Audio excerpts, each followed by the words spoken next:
Hey everybody, I got a little question for you guys and gals here, okay?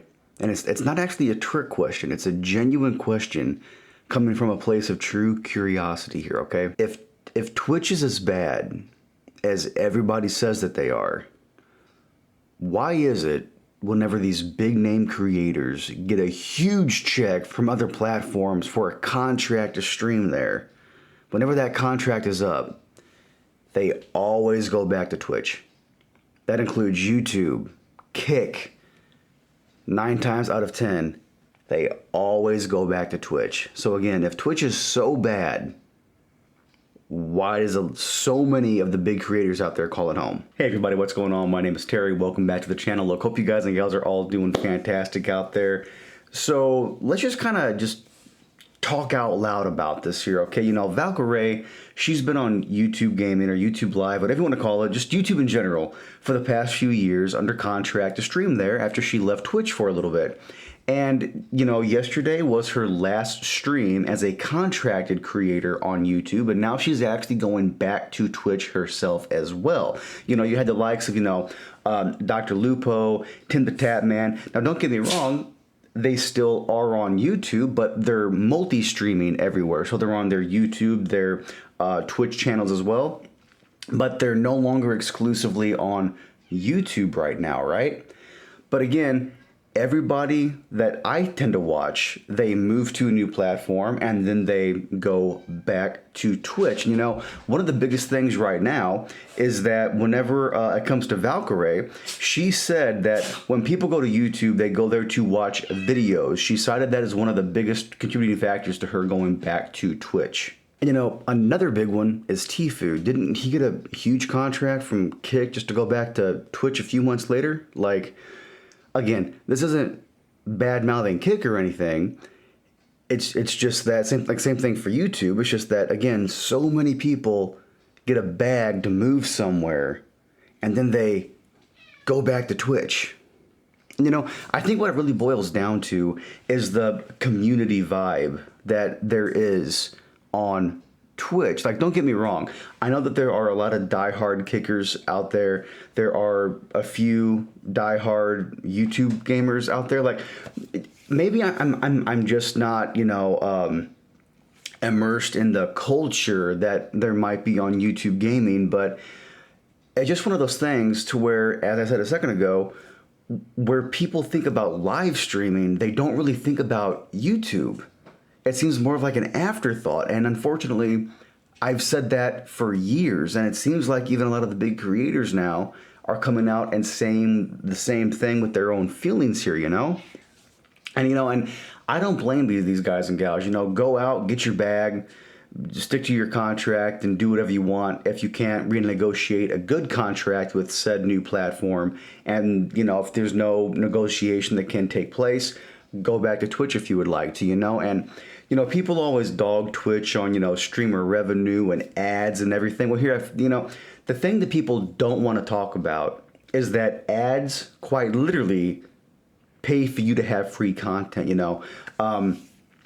Whenever I watch YouTube videos, I actually have my ad block disabled because I want creators to get paid for their hard work in some way. Like if I can't support them monetarily with either a sub or a tip/donation, whatever you want to call it, or any kind of channel membership on YouTube directly or something, I want to make sure that those creators get paid somehow, you know? And a matter of fact, there are actually some websites that I visit that I turn off my ad blocker just to make sure that that smaller website or whatever it might be gets that ad revenue from the traffic, you know what I mean? And again, people don't like it, but ads do make the world go around. Now, I do understand how on Twitch the ad scene is kind of a little bit overly in your face. I totally understand that, but if you don't want to get ads on Twitch, there is Turbo, and if you don't want ads at all, there's Kick. But the CEO of Kick, Eddie, he has said that, of course, ads are coming eventually because they have to pay to keep the service live somehow. And right now they're operating at a loss, but they have Kick backing them. So they have those millions, if not billions of dollars of gambling revenue to, keep the lights on at Kick and everything. So he did say that ads will eventually be coming, but he wants to implement them in a way that will allow the creator to showcase them or enable them that aren't necessarily intrusive to the viewer experience. And I can appreciate that, but Twitch has got the same thing though right now with banner ads, or like the little floating ads like on stream. And don't get me wrong, yeah, the whole full screen ads that take over the whole video player, then they put the actual stream up above chat in like a little window.